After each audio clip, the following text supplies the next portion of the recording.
सीतारामचन्द्राभ्यां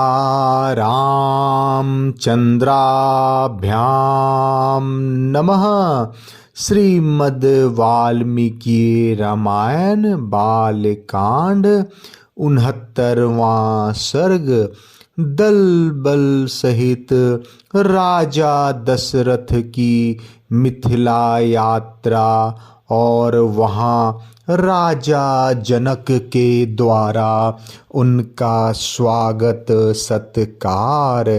तदंतर रात्रि व्यतीत होने पर उपाध्याय और बंधु बांधवों सहित राजा दशरथ हर्ष में भर कर सुमंत्र से इस प्रकार बोले।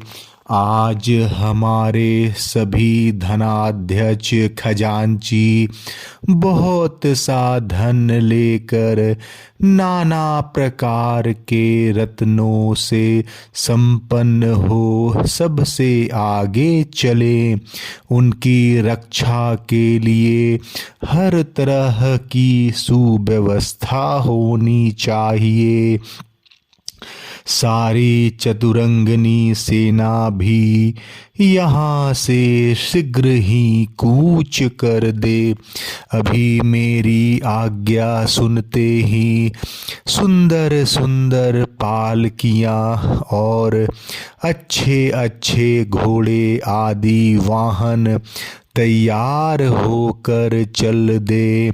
वशिष्ठ, वामदेव, जवाली, कश्यप, दीर्घजीवी, मार्कंडेय मुनि तथा कात्यायन ये सभी ब्रह्मर्षि आगे आगे चले।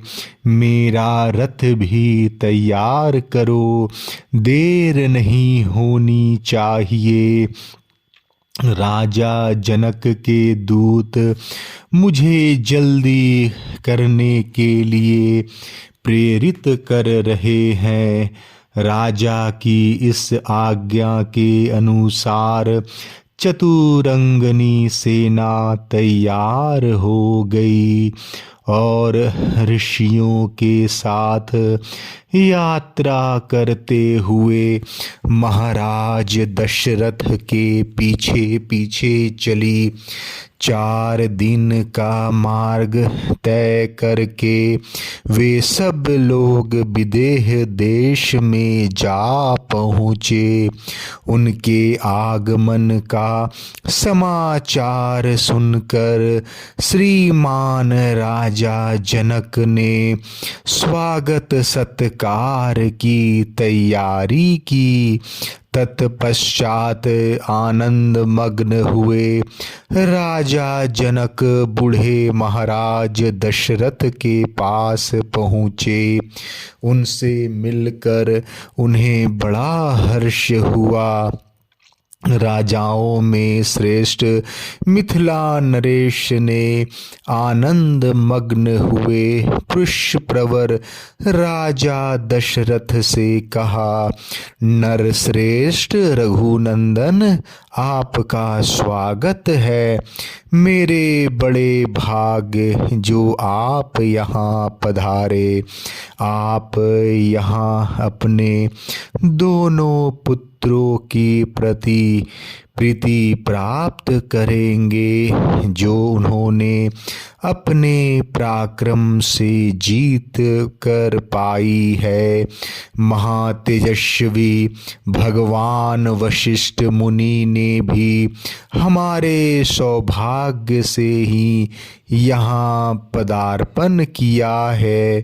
ये इन सभी श्रेष्ठ ब्राह्मणों के साथ वैसे ही शोभा पा रहे हैं जैसे देवताओं के साथ इंद्र सुशोभित होते हैं।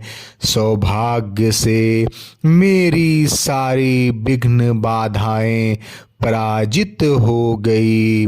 रघुकुल के महापुरुष महान बल से संपन्न और पराक्रम में सबसे श्रेष्ठ होते हैं। इस कुल के साथ संबंध होने के कारण आज मेरे कुल का सम्मान बढ़ गया। नरश्रेष्ठ नरेंद्र, कल सवेरे इन सभी महर्षियों के साथ उपस्थित हो मेरे यज्ञ की समाप्ति के बाद आप श्री राम के विवाह का शुभ कार्य संपन्न करें। ऋषियों की मंडली में राजा जनक की यह बात सुनकर बोलने की कला जानने वाले विद्वानों में श्रेष्ठ एवं वाक्य मर्मज्ञ महाराज दशरथ ने मिथिला नरेश को इस प्रकार उत्तर दिया। धर्मज्ञ, मैंने पहले से यह सुन रखा है कि प्रतिग्रह दाता के अधीन होता है, अतः आप जैसा कहेंगे हम वैसा ही करेंगे। सत्यवादी राजा दशरथ का वह धर्मानुकूल तथा यशोवर्धक वचन सुनकर विदेह राज जनक को बड़ा विस्मय हुआ।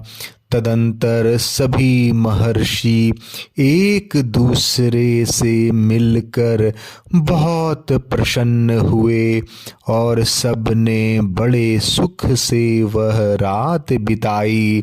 इधर महातेजस्वी श्री राम विश्वामित्र जी को आगे करके लक्ष्मण के साथ पिताजी के पास गए और उनके चरणों का स्पर्श किया। राजा दशरथ ने भी जनक के द्वारा आदर सत्कार पाकर बड़ी प्रसन्नता का अनुभव किया तथा अपने दोनों रघुकुल रत्न पुत्रों को सकुशल देख कर उन्हें अपार हर्ष हुआ। वे रात में बड़े सुख से वहाँ रहे। महातेजस्वी तत्वज्ञ राजा जनक ने भी धर्म के अनुसार यज्ञ कार्य संपन्न किया तथा अपनी दोनों कन्याओं के लिए मंगलाचार का संपादन करके सुख से वह रात्रि व्यतीत की। बालकांड 69वां सर्ग समाप्त। जय श्री राम।